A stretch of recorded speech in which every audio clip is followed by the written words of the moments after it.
Happy Monday. Today is April the 20th, 2026. Welcome back to the Life Skills for Children. Today I'm going to talk about possibly art drawings.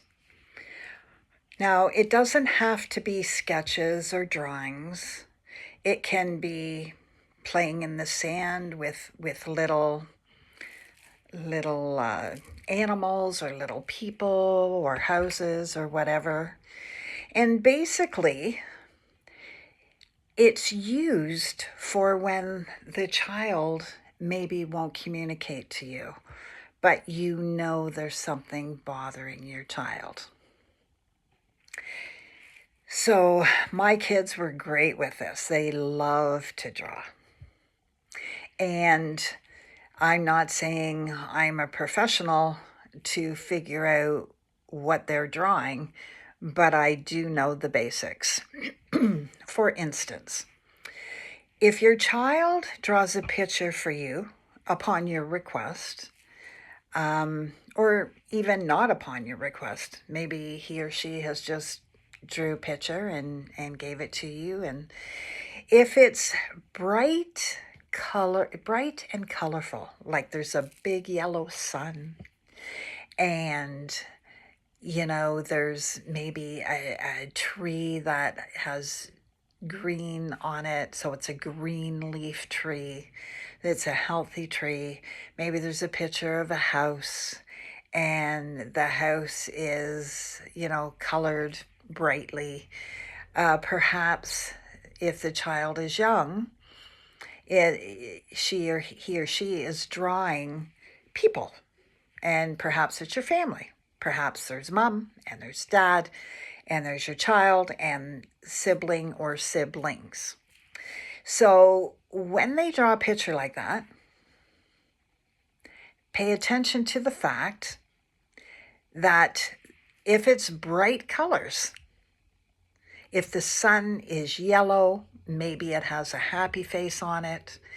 If the house looks good, it's not falling apart. And again, nice, colorful house.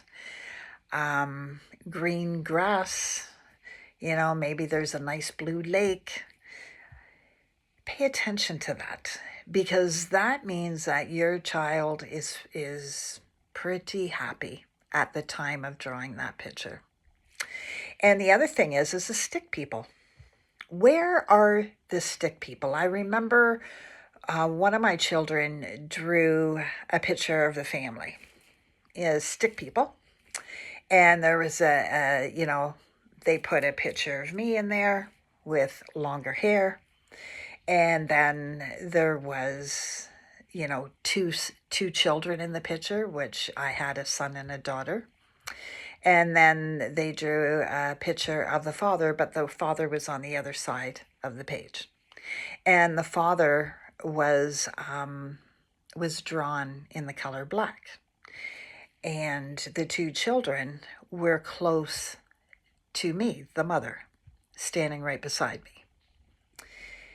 And I was the tallest stick person in the picture, even though I'm very short, 5'3".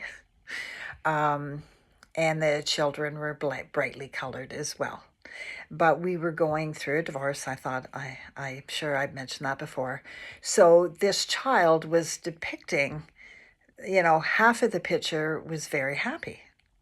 There was a happy son, there was a house, there was a mom, there was two children, and we even had a little dog at the time. And then there was the father over on the other side of the page, all alone, in the colored black. So I'm sure your imagination can figure out what that's saying.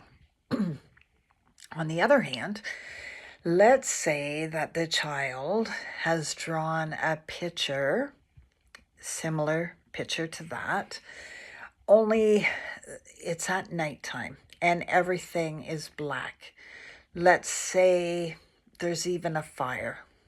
There's flames in the picture. There may or may not be people in it, but maybe it's a picture of your house, and maybe it's on fire, and maybe it's nighttime and there's no moon in the being drawn in the picture. And it looks very, very angry. It looks very, very scary.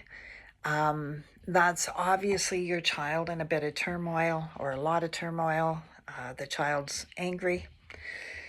The child feels that's surrounded in anger. Just things like that. I mean, like I said, I'm no psychologist. I'm not a psychiatrist.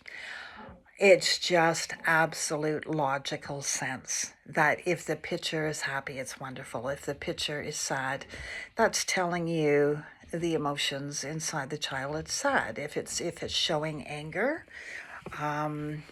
or evil, that probably means that your child is angry about something.